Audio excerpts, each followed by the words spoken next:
concepto de Dios castigador, sino un concepto de Dios misericordioso y que da permanentemente nuevas oportunidades y así crecer con alegría y con fe. Creemos también que los jóvenes, los adolescentes pueden ser fundamentales dentro del movimiento espírita y a ellos tenemos que darles lugar.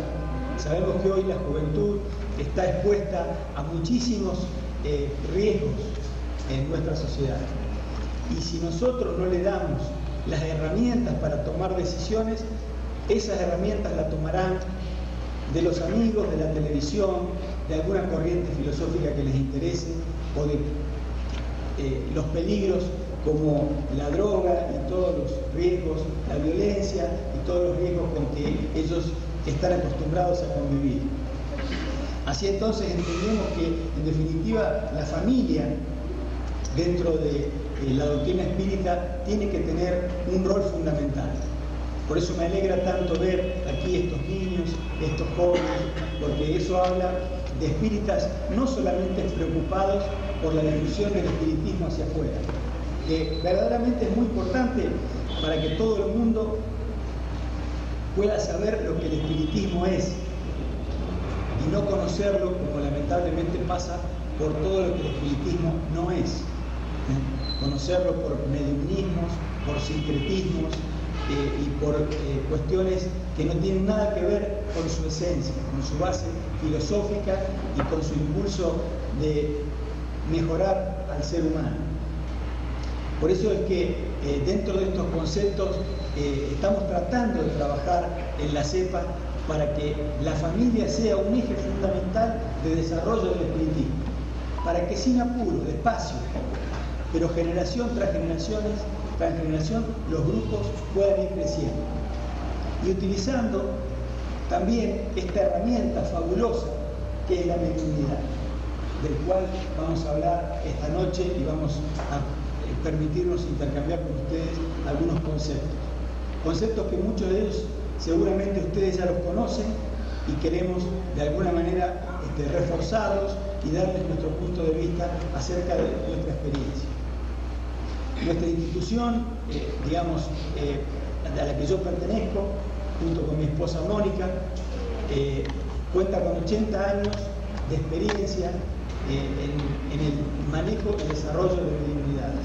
Allí nosotros hemos aprendido y hemos contribuido, estamos contribuyendo al trabajo diariamente.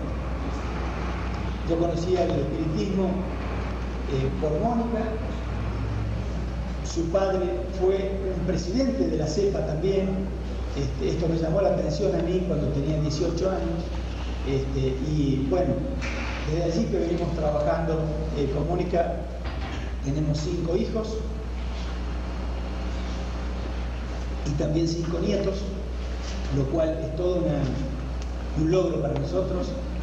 Todos estos chicos están trabajando con nosotros hoy en la institución espírita, en distintas actividades, y esto es, por eso le digo que de alguna manera, y no es porque quiero ponerlo como ejemplo o ponerme como ejemplo, sino decirles lo feliz que uno puede ser cuando logra que sus hijos tengan herramientas para tomar decisiones en la vida, herramientas con una visión trascendente, apoyadas por el mundo espiritual, que cuando uno encuentra las condiciones para evocarlo, responde mucho más de lo que uno cree y mucho más de lo que uno espera. Entonces, para hablar concretamente esta noche de este tema que me han pedido, el enfoque espírita de la mediunidad y su importancia en las organizaciones espíritas, quiero decirles que mediunidad no es un término nuevo, y el fenómeno mediúnico es algo que ha existido desde que la humanidad existe, desde que el hombre existe, ¿no? De distintas maneras, con los brujos de la antigüedad, las pitonisas de los griegos, las sacerdotisas o los sacerdotes de los egipcios, los fenómenos paranormales de Jesús o de Moisés, la cantidad de elementos que hay en la Biblia, dando a entender que son comunicaciones con el mundo espiritual, aquella prohibición para comunicarse con los muertos, que está en la primera parte de la Biblia. Nadie puede prohibir algo que no existe, ¿no es cierto? Entonces, esa prohibición de comunicarse con los muertos, nosotros sabemos que son los espíritus y que realmente no son los muertos, ¿no?, sino seres vivos en otro plano. Entonces, el fenómeno mediúnico existió desde siempre. La diferencia y la originalidad de Kardec al descubrir el fenómeno fue lo que hizo la diferencia y dio como resultado la doctrina espírita. Por eso, a partir de Kardec, tomó importancia mucho más el resultado que el fenómeno en sí mismo, porque lo que hizo Kardec fue dominar ese fenómeno, fue sistematizarlo, fue ponerle un método, y es verdaderamente su originalidad. Y esta originalidad, esta visión científica, esta visión intelectual, afectiva, valorativa, fue lo que dio lugar a toda la doctrina de los espíritus. Por eso, cuando hablamos de mediunidad, tenemos que hacer la salvedad de que tenemos que hablar no solamente de mediunidad, sino de tratar de generar un verdadero dispositivo con un método al estilo de Kardec, para que podamos hablar entonces de una verdadera sesión mediúnica kardeciana. Pero entonces, para hablar de kardeciano, un término que emplean todos los que leyeron a Kardec, y todos piensan que son kardecianos, y a veces no compartimos el mismo punto de vista, tenemos que saber que para ello hay que conocer en profundidad a Kardec y su actitud y su forma de pararse frente a los espíritus para realmente poder utilizar esa palabra. Las biografías de Henry Sors y de André Morey nos dan una pauta muy interesante de lo que significó todo el aprendizaje previo de Kardec antes de llegar al espiritismo. Ustedes saben que se formó en la escuela de Pestalozzi, una escuela muy avanzada para la época donde la cultura y la educación fundamentalmente estaban dominadas por el clero o por la clase militar. Ese clero y esa clase militar que daba una formación rígida, con esquemas donde el estudiante tenía que trabajar de memoria, y Pestalozzi fue uno de los pioneros que comenzó a ver en los niños la posibilidad y la potencialidad que tenían, y allí tenía una escuela en Suiza donde estudió Kardec, que enseñaba al niño el arte de aprender. Esta visión librepensadora fue muy importante en la formación de Kardec, en los textos que él escribió y en lo que él después volcó como visión científica cuando le tocó desarrollar la doctrina espírita. Por eso decimos que su formación y su obra, los textos que escribió, lo pintan de alguna manera, lo definen, para ver cómo después desarrolló su otra etapa. Fíjense lo que dice Kardec en Obras Póstumas, algo que fue recogido. Dice: nada hay imposible, solo hay que esforzarse por conocer si puede ser probado lo que pretende ser científico. Hablar de ciencia es hablar de pruebas. Y para hablar de ciencia hay que hablar de método. Por eso, para trabajar con la mediunidad y darle la seguridad y el marco necesario, es fundamental utilizar método. ¿Cuál método? Alguno. Podemos, de alguna manera, desarrollar lo que nosotros creemos que fue el método de Kardec, pero también cada uno puede adaptarlo de acuerdo a sus características. Ahora, lo importante es tener un método y que ese método sea serio, sea elaborado en base a estudio y en base a experiencia. Y por otro lado, en Viaje Espírita en 1862, Kardec, viendo aquella explosión de sociedades espíritas que crecía en la segunda mitad del siglo XIX, después de la publicación del Libro de los Espíritus, decía: el punto capital del espiritismo es su aspecto moral. Porque él mismo decía que el espiritismo tiene una etapa de asombro por el fenómeno, una etapa de comprensión de su filosofía, pero que tenía que venir una etapa de la aplicación práctica. Y esa aplicación práctica no es nada más ni nada menos que llevar al espiritismo a nuestra vida cotidiana, a la relación con nuestra esposa, con nuestro esposo, con nuestros padres, con nuestros hijos. Entonces allí haremos verdad aquella frase de Kardec que dice que al espírita se lo reconocerá por su transformación moral. Frente al fenómeno, Kardec no se sintió nunca impresionado.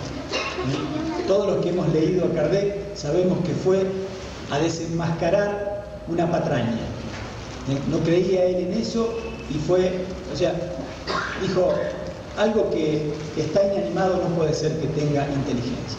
Su visión científica necesitó pruebas, pero era una visión científica, pero flexible, abierta, como debería ser la de los espíritas. Entonces, la comprobación de que detrás de un fenómeno inteligente había algo inteligente lo convenció como para profundizar en el tema. Él siempre conservó el control del acto, por eso hablamos de una dirección de la sesión. Por supuesto que había en él una gran convicción, una gran formación intelectual, personal, y eso hacía que tenga esa característica que uno espera en el director de sesiones, ¿no? Esa fuerza, esa convicción, esa firmeza, esa seguridad necesaria. Y fundamentalmente trataba con los espíritus de igual a igual. Camilo Flammarion dijo de él que nunca frente a los espíritus se puso de rodillas, sino que tuvo una actitud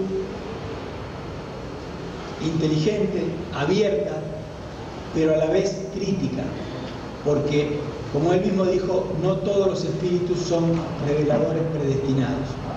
Así como existe en nuestro mundo de espíritus encarnados diferentes niveles de evolución, también los hay en el mundo de los desencarnados. Entonces, no porque haya una comunicación mediúmnica, esa comunicación mediúmnica será del espíritu de Sócrates o de Platón, o de algún espíritu superior. Tenemos que utilizar nuestra inteligencia para analizar a través de los resultados la calidad del mensaje de los espíritus. Esa era la posición de Kardec frente al fenómeno. Kardec utilizó el método experimental de no aceptar teorías preconcebidas, de observar con atención, de comparar. Ustedes saben de que él consultaba algún tema por un medio y también después lo chequeaba con algún otro, a veces con varios. Deducir las consecuencias, es decir, utilizar los propios conocimientos intelectuales y de la época para realmente entender si lo que le estaban diciendo los espíritus era algo realmente que valía la pena analizar. ¿Y qué consecuencias podría haber traído si las cosas eran de esa manera? Remontarse desde los efectos hacia las causas por la deducción, es decir, método científico. Y saber que una explicación sirve solo cuando resuelve toda la cuestión.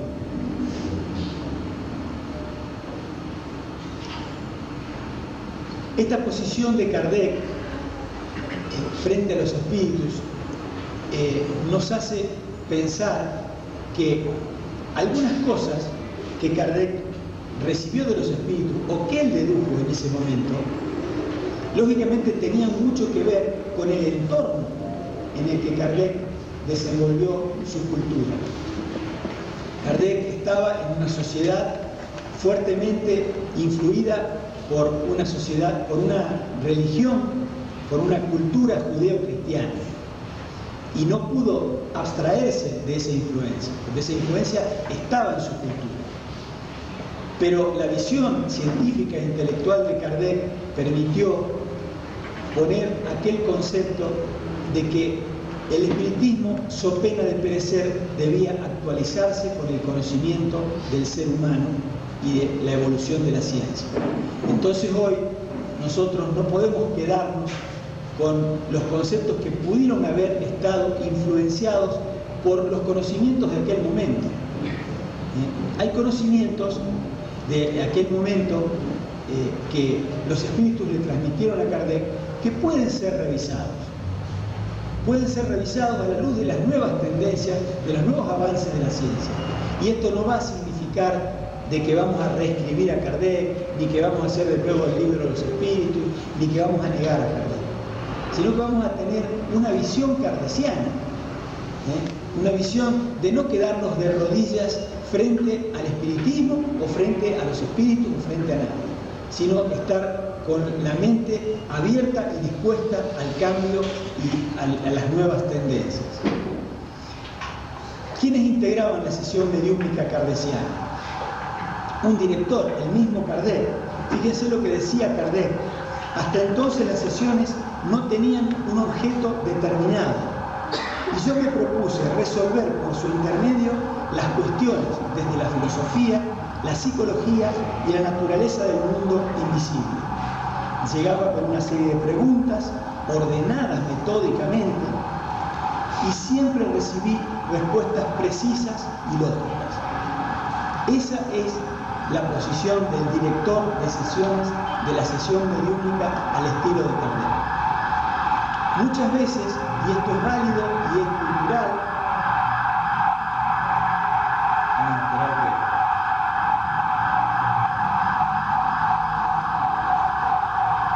muchas veces es válido y es cultural que estamos acostumbrados a hacer una sesión mediúmnica y dejar que se presente el espíritu que esté dispuesto a presentarse.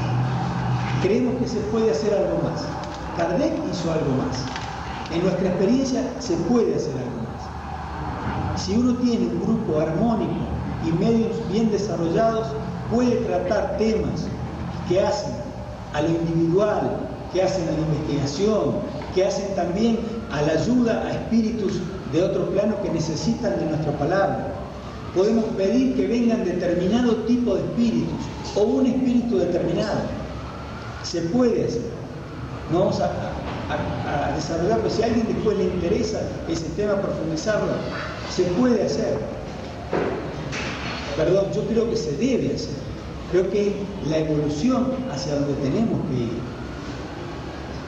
De lo contrario, estamos siempre expuestos a lo que el mundo espiritual nos trae, que podrá tener la mejor intención, pero ¿y nuestra actitud frente a ese fenómeno cuál es? Son interrogantes que les dejo. También la mediunidad, o sea, la persona del medio, debe ser alguien reconocido y confiable, alguien que esté dispuesto a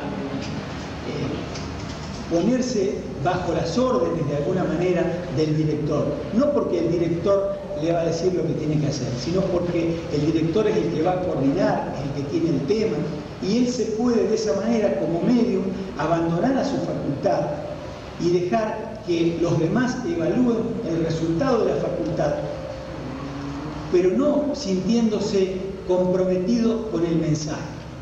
Porque un buen medium sabe que el mensaje no es de él. Entonces mal puede ponerse mal porque alguien lo objeta. Un medium debe aceptar las críticas, debe estar abierto.